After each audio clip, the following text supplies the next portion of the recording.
గొర్రెల మేకల పెంపకందారుల సంఘం జిఎంపిఎస్ ఏర్పడి 30 సంవత్సరాలు పూర్తవుతుంది. ఈ ఆగస్టు 24వ తేదీకి 1996లో సికింద్రాబాద్ హరిహర కళాక్షేత్రంలో ఆగస్టు 24వ తేదీన మొదటి కమిటీ ఈ రాష్ట్రంలో ఏర్పడ్డది, ఉమ్మడి ఆంధ్రప్రదేశ్లో. అప్పటి నుండి ఇప్పటి ఈ సంఘం పెట్టక ముందుకు ఈ రాష్ట్రంలో గొర్రెల కాపర్లకు ఎలాంటి హక్కులు ఉండేది కాదు. ఈ సంఘం పెట్టిన తర్వాత ఇవాళ గొర్రెల కాపర్లకు మేత కోసం జీవోలు సాధించుకోవడం జరిగింది. తుమ్మ చెట్ల మీద హక్కులు కల్పించే 1016 జీవో సాధించుకోవడం జరిగింది. అట్లాగే కొన్ని రకాల వ్యాక్సిన్లు, మందులు, డాక్టర్లు, వైద్య సహకారాలు, అదేవిధంగా గత ప్రభుత్వం టైంలో రుణాలు, ఇట్లాంటి చాలా పథకాలు ఈ సంఘం పోరాటాల ఉద్యమాల ఫలితంగా ఈ 30 సంవత్సరాలలో సాధించుకోవడం జరిగింది. అయితే ఇంకా సాధించాల్సింది చాలా ఉంది. ఈ వృత్తిలో రోజు రోజుకు మార్పులు వస్తూ ఉన్నాయి. 30 సంవత్సరాల క్రితం సంఘం పెట్టినప్పుడు మా ప్రధానమైన డిమాండు రుణాలు ఇవ్వాలి, మేత కావాలనేది. కానీ ఇప్పుడు పరిస్థితి మేత మొత్తం తగ్గిపోయింది. ఇప్పుడు వచ్చేటువంటి యూత్ అడవి చుట్టూ గొర్రెలు కాసుకోవడానికి ఇష్టపడతలేరు. కాబట్టి ఈ సాంప్రదాయకంగా ఈ వృత్తిలో ఉన్నటువంటి కుటుంబాల నుంచి వచ్చినటువంటి యువతకి గొర్రెల ఫామ్స్ పెట్టించాలి ప్రభుత్వం. ఆ రకంగా కృషి చేయాలని చెప్పి మేము డిమాండ్ చేస్తూ ఉన్నాం. కాంగ్రెస్ ప్రభుత్వం అధికారంలో రాకముందు టీఆర్ఎస్ గవర్నమెంట్ ఉన్నప్పుడు అవినీతి అక్రమాలు జరిగినాయి. గొర్రెల పంపిణీలో అవినీతిని మొత్తం అరికడతాం, అవినీతి లేకుండా నగదు బదిలీ చేస్తామని చెప్పి రేవంత్ రెడ్డి గారు హామీ ఇచ్చిండు. 2 లక్షల నగదు బదిలీ ఇస్తా అన్నాడు.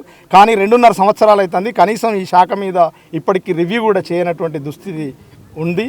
కాబట్టి ఇప్పటికైనా ప్రభుత్వం ఆలోచించాలి, మా డిమాండ్లను పరిష్కారం చేయాలని చెప్పి కోరుతా ఉన్నాం. అట్లాగే ఇవాళ చెంగిచెర్ల హైదరాబాద్లో హైయెస్ట్ మార్కెట్ జియాగూడ తర్వాత చెంగిచెర్ల గొర్రెల మార్కెట్ అనేది పెద్దది. మొత్తం దేశంలోనే ఎక్కువ సంఖ్య గొర్రెల మేకల సంఖ్య ఉన్నది తెలంగాణ రాష్ట్రంలో. అదే రకంగా మొత్తం దేశంలో మాంసం తినే వాళ్ళ సంఖ్య కూడా తెలంగాణలో ఎక్కువ ఉన్నది. ఇంత కన్జంప్షన్, ఇంత వినియోగం ఉన్నటువంటి ఈ రాష్ట్రంలో ఈ రాష్ట్రానికి సరిపడ ఉత్పత్తి లేదు. ఆ ఉత్పత్తికి కావాల్సినటువంటి ప్లాను ఈ ప్రభుత్వం దగ్గర లేదు. రేపు భవిష్యత్తులోనైనా అట్లాంటి ప్రణాళికలు తయారు చేయాలి. ఇక్కడే చెంగిచెర్లలోనే నేషనల్ రీసెర్చ్ మీట్ సెంటర్ ఉంది. ఇక్కడ మాంసం మీద పరిశోధనలు జరుగుతూ ఉన్నాయి. దాన్ని స్టేట్ గవర్నమెంట్కు లింక్ చేయాల్సిన అవసరం ఉంది. దేశం మొత్తం మీద గొర్రెల మేకల మీద పరిశోధన చేసేది రాజస్థాన్లో ఉంది. CSWRI పేరుతో రాజస్థాన్లో అవికానగర్లో ఉంది. కానీ తెలంగాణలో హైయెస్ట్ ఉన్నది. దేశం మొత్తంలో తెలంగాణలో హైయెస్ట్ పాపులేషన్ ఉన్నది. ఇక్కడ అట్లాంటిది ఒక నేషనల్ షీప్ రీసెర్చ్ యూనిట్ ప్రారంభించాలని చెప్పి డిమాండ్ చేస్తున్నాం. మహబూబ్ నగర్లో ఉన్నటువంటి డక్కని షీప్ బ్రీడింగ్ ఏదైతే ఉందో దాన్ని పునరుత్పత్తి చేయాలి, మళ్ళీ వెంటనే ప్రారంభించాలి. ఆ రకంగా ముందు తీసుకుపోవాలి. ఇక్కడ మార్కెట్లో కూడా మేము ఈ మధ్యకాలంలో తిరుగుతూ ఉంటే మార్కెట్లో చాలా సమస్యలు మా దృష్టికి వచ్చినాయి.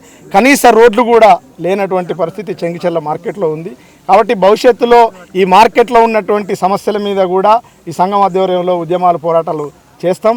ఈ రాష్ట్ర ప్రభుత్వం మా డిమాండ్లను సక్రమంగా పరిష్కరించాలని చెప్పి ఇప్పటికే అన్ని జిల్లాలలో మహాసభలు నిర్వహించుకొని ఎక్కడెక్కడ ఏ సమస్యలను అవన్నిటిని కూడా ఈ 3 రోజుల పాటు ఈ రాష్ట్ర మహాసభలో చర్చించబోతా ఉన్నాం. సరైన నిర్ణయాలు చేయబోతా ఉన్నాం. ఆ తీర్మానాల అమలు కోసం రానున్న 3 సంవత్సరాలకి కావాల్సిన నూతన కమిటీ కూడా ఎల్లుండి ఎన్నిక జరుగుతుంది.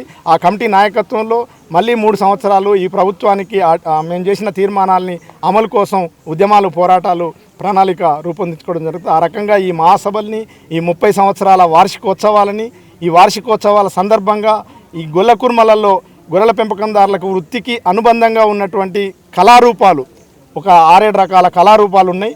ఇవాళ తెలంగాణలో ఒగ్గు కథ, ఒగ్గు డోలు కళాకారులు, అదేవిధంగా మందహెచ్చల కళాకారులు, తగిటి జోగుల కళాకారులు, అట్లాగే తెరచీరలు బైకాని కళాకారులు, అదేవిధంగా ఆంధ్రప్రదేశ్లో తప్పడిగుళ్ళ కళాకారులు శ్రీకాకుళంలో ఉన్నారు. అదేవిధంగా కర్నూల్లో ఇవాళ గొరవయ్యలు ఉన్నారు. వీళ్ళందరినీ కూడా ఒక్క వేదిక మీదకి తీసుకురావడం జరిగింది. అట్లాగే గొర్రెల పెంపకందారుల నుంచి వచ్చినటువంటి పిల్లలు ఈ మధ్యకాలంలో ఫోక్ సింగర్స్ చాలా పాపులర్ అయినటువంటి వాళ్ళు ఉన్నారు. వాళ్ళందరినీ కూడా ఈ వేదిక మీద ఇవాళ సాంస్కృతిక ఉత్సవాలు ఈ 30 సంవత్సరాల సందర్భంగా నిర్వహిస్తూ ఉన్నాం. ఈ కార్యక్రమాలన్నింటినీ అదేవిధంగా వివిధ రకాల గొర్రెల బ్రీడ్స్ తోటి ఒక ఎగ్జిబిషన్ కూడా, ఒక 4-5 రకాల కొత్త బ్రీడ్స్, తెలంగాణ బ్రీడ్ కాకుండా కొత్త బ్రీడ్స్ కూడా ఎగ్జిబిషన్ కూడా నిర్వహిస్తూ ఉన్నాం. ఈ కార్యక్రమాలన్నింటినీ కూడా ఈ రాష్ట్రంలో ఉన్నటువంటి గొర్రెల పెంపకందారులందరూ కూడా విజయవంతం చేయాలని చెప్పి మీ ద్వారా కోరుతా ఉన్నాం. ఉడత రవీందర్, గొర్రెల మేకల పెంపకందారుల సంఘం జిఎంపిఎస్ రాష్ట్ర ప్రధాన కార్యదర్శి. Thank you. అంతేకాకుండా వలస వెళ్ళే వాళ్ళ సంఖ్య కూడా బాగానే ఉంది. తను ఉన్న ప్రాంతంలో మేత దొరక్క నీళ్లు దొరక్క ఇతర ప్రాంతాలకు వలస వెళ్తే అక్కడ రక్షణ లేదు, దొంగల బెడదం ఉంది. అదేవిధంగా ఇతరులు దాడులు చేస్తున్న పరిస్థితి ఉంది. అట్లాంటి వాళ్ళకి రక్షణ కల్పించాల్సిన అవసరం ఉంది. కాబట్టి ఈ సమస్యలు చర్చించడానికి రేపు ఎల్లుండి ప్రతినిధుల సభ జరుగుతుంది. ఈరోజు ఈ సాంస్కృతిక కార్యక్రమాలు అంటే గొర్రెలు మేకల పెంపకదారులు ప్రధానంగా గొల్ల కురుమ ఈ కులాలకు సంబంధించిన వాళ్ళు వాళ్ళ సంస్కృతి ఏంటి, వాళ్ళ పద్ధతులు ఏంటి, ఆచారాలు ఏంటి, వీటిపైన కల్చరల్ సంవత్సరాలు అంటే ఏళ్ల తరబడి వచ్చిన సాంస్కృతిక ఉత్సవాలను ఈరోజు నిర్వహిస్తున్నారు. ఇది ఈరోజు రేపు ఎల్లుండి జరిగే ప్రోగ్రాం. ఈ ప్రోగ్రాంను విజయవంతం చేయడానికి ఇక్కడ మేడ్చల్ జిల్లా కమిటీ సహకారం అందిస్తుంది. వాళ్ళందరికీ సందర్భంగా మాకు సహకారం అందించడం అందరికీ కృతజ్ఞతలు తెలియజేస్తూ నేను ముగిస్తున్నాను.